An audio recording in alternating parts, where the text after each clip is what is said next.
What's going on, guys? I'm Mike, I'm a photographer and videographer, and today I'm going to talk about what you might want to think about when looking for your first SLR camera.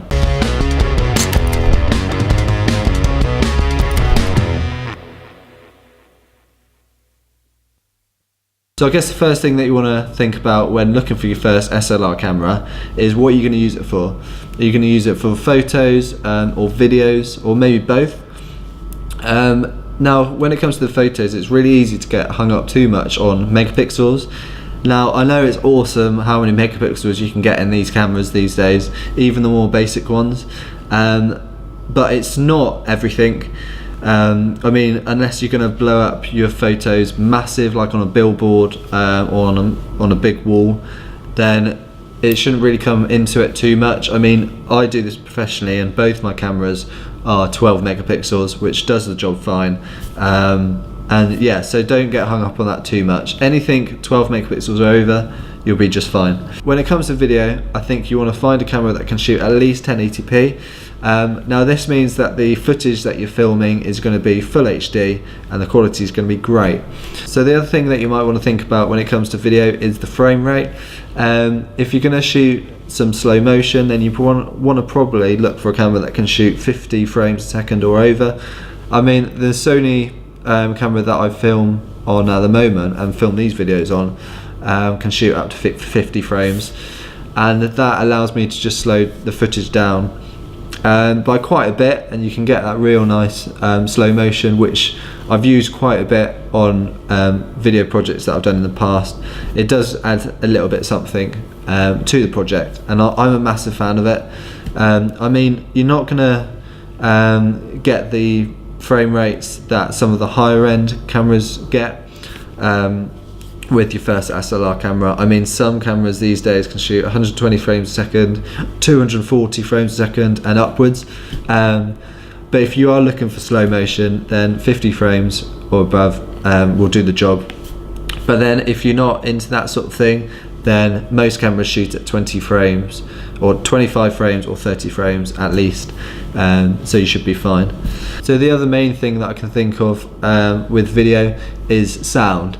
Now, I think everyone knows that when you record sound just using the inbuilt microphone on your camera, it's pretty terrible. So you'd probably want to invest in a microphone.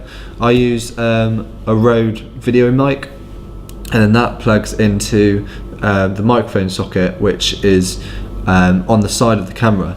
So it's really important that you make sure that you get a camera that's got this microphone socket on. Even if you don't get the microphone straight away, it's good to have, because then you can just invest in the microphone later. But obviously if you don't have that socket from the start, then you can't attach the microphone to it.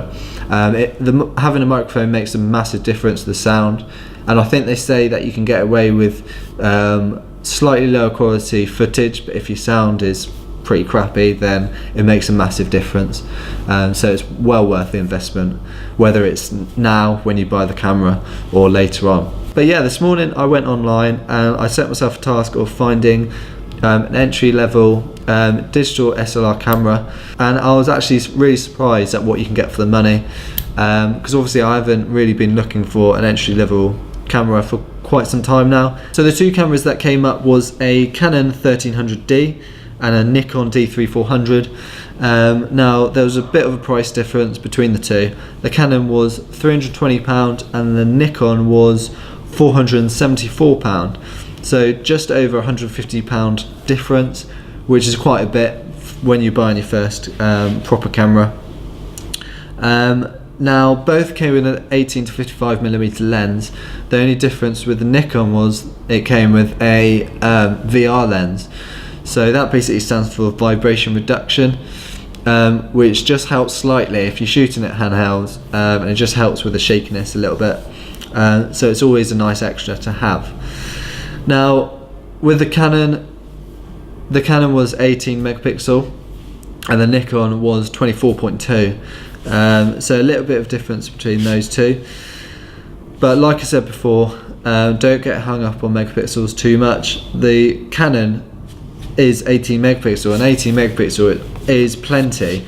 I think I mentioned before that I do this professionally, and my two bodies, main bodies, are 12 megapixel. So unless you're going to blow out a massive, 18 is fine. So let's move on to video. Both shoot in full HD 1080p, which is great. The Canon shoots 1080p at 30 frames a second, so you're not going to get slow motion from that. The Nikon can shoot at 1080p at 50 frames a second, or 60p at 720. So 720 isn't quite full HD, but it does allow you to get that extra 10 frames a second. So if you are going to use the camera to shoot slow motion, then the Nikon is probably the way to go. But if you're not that interested in slow motion and you're just going to film at normal speed, then the Canon will do the job fine.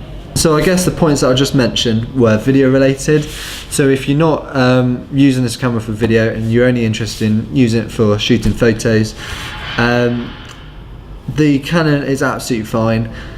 It's 18 megapixel, which is plenty, and actually from what I could see from just looking online quickly this morning, the difference between the two isn't massive in the quality of the photos that it can produce, and obviously with the Canon it's quite a bit cheaper. So I mean, if you've got the money, I would probably spend it on the Nikon, just because it is slightly better. It's slightly more megapixel, even though that isn't really important. If you've got the money and you can afford it, you might as well go for one that's slightly higher. And obviously I'm a massive fan of slow motion and video, and I would say the Nikon is slightly better for that. But if you are working with a budget, then the Canon will do the job fine. It is just awesome, and I can't believe what you can get for £320. So that's pretty much it, guys. I've probably missed tons of points, but if you can think of anything that I haven't mentioned that you want to know about, or just any questions in general, comment below, and I'll be happy to answer any questions you might have. Give the video a thumbs up if you enjoyed it, subscribe to the channel if you haven't already done so, and I'll see you in the next video. Cheers, guys.